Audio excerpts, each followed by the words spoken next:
Hello from Slide Nerd and hello from Weaves. What's up folks? In this video, I'm gonna show you guys how to create this list view with a base adapter. Now previously, I've shown you how to create the same list view with an array adapter. The base adapter is just another class that allows you to map the data from your data sources into the appropriate rows inside your list view. Now the benefit of using a base adapter is you have total control of how you are going to store the data, whether it's going to be inside an array, whether it's going to be inside some collection framework class, or whether you're fetching it from somewhere else. So let's actually go to Android Studio and create this project from scratch. So here inside Android Studio, I have made a small list of what are the things that we need to do to run this program from scratch, right? So here, the first thing you need to do is store all the data somewhere. Those titles, those descriptions, and those images. Titles and descriptions being textual data, I'm gonna put them inside strings.xml. If you guys remember, inside your res folder, inside values, you have the file strings.xml where you're supposed to put all your textual content. So here, if you guys remember, there's not just one title. It's from Mimi 1 to Mimi 10. There are 10 titles and 10 descriptions. So I'm gonna use an array to store them. So in XML, you create an array by saying string array. Now it is mandatory that you give a name to the string array. The reason? Because you want to refer this array inside your Java code. Because right now we are working with XML, right? How are you going to bring these elements inside Java? So here I'm going to say name. I'm going to call these titles. And then you define the elements of the array using this tag called item. So here I'm going to say Mimi1. Add more elements. I simply add more item tags. So let me actually go ahead, replicate this for the next 10 elements. The same way, I need to store all those descriptions. So I need another string array. So I'm gonna go ahead, copy paste this. This time I'll give it a different name. I'll call it descriptions. Same way, I need to edit the text. I'm gonna call it this is description 1 for the first element, and I'm gonna repeat the same across all the other rows that you see, right? Alright, so at this point, both my string arrays are ready. Now there is only one more thing that I need to store inside my app, and that is those 10 images which you guys saw in the image before, right? So to store those images, I'm gonna have to put them inside a drawable folder. If you go to your res, right click over here, say new, package, call that folder as drawable, click OK, and there you see the drawable empty folder has been made for you. Inside this folder, you're supposed to copy paste those 10 images. I'm gonna go ahead, copy paste those images from my desktop. So here, I select the folder, press Ctrl V. At this point it says copy specified files, click OK, and there you see those 10 PNG images of the same size, which is 48 by 48 in my case, are right here. So now our step 1 is complete from the list of things that we need to do. Next is to actually define the structure of a single row. You see, the list view is not a single view, it's actually a complex set of views. So here, if you guys notice, if you take one of these elements like Mimi 6, you will notice that this is what a single row is composed of.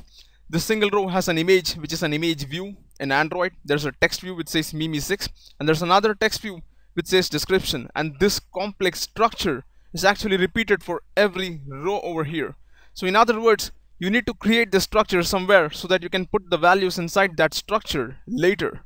So inside our layout folder, I'm gonna say right click, new, and then I'm gonna say layout resource file. Call this as single underscore row, and instead of using a linear layout, I'm gonna actually use a relative layout. Click OK. So at this point I have my empty structure over here, right? So I need to fill stuff inside. The first thing I need is an image view inside this. So here inside my widget section, I have my image view. Just drag and drop it to the top left, and as you see, it has been added, but you're not seeing anything on the screen. The reason is because you've actually not specified which image to show. It is completely blank right now. So let's go to the text part here. Just for the sake we understand how this looks, I'm gonna give it a source right now. I'm gonna say @drawable, say Mimi 5, just for now. So as you guys can see, it has been added, but if you notice, it's been stuck to the top and the left. So I'm gonna give it a margin to make things look better. So I'm gonna say layout margin 10 dp, and there you see things look a bit better, right? So let's go back to our design tab and add the text views here. So I'm gonna add a large text just to the right of this. I'm gonna double click on this, call it Mimi1, just so that I can see how things look. Click enter, and then make sure that you stretch it all the way to the right of your device screen, right? Same way, I need to add descriptions. That's gonna be small text. I'm gonna drag and drop this small text right below this large one.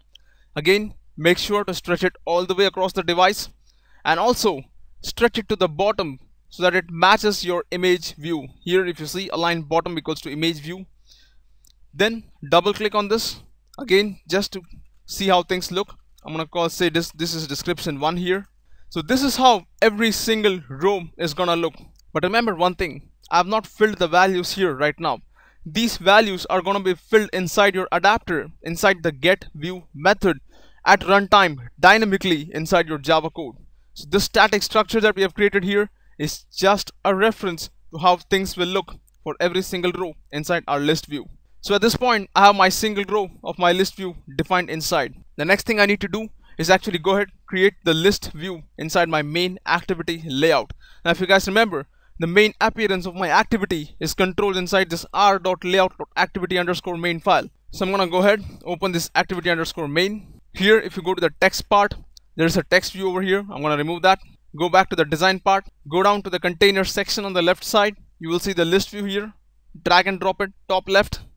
Control S, go to the text part here and take a look. Here we have our list view which has some width, which is wrap content, height, and this Android ID. Now this Android ID will be useful to bring this list view from XML inside Java, which is exactly what I'm gonna do right now.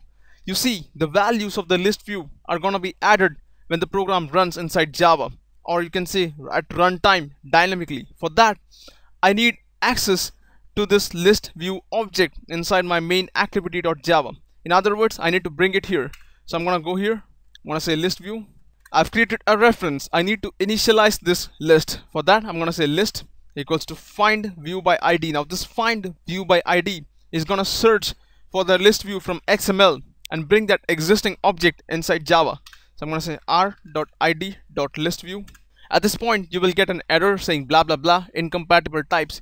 The problem with the find view by ID method is that it returns a view object. What we have on the left side is a list view object. So we need to perform the typecasting. Press Alt Enter, perform the typecasting, and we are done. So at this point, we are done with 3 main steps. So in the next video, I'm gonna go ahead use the BaseAdapter to put the data from those XML files inside our list view. If you like what you saw, please subscribe to my channel, comment, let me know your thoughts. I would love to hear from you guys. Thanks for watching. I'll catch you guys in the next vid. Have a nice day.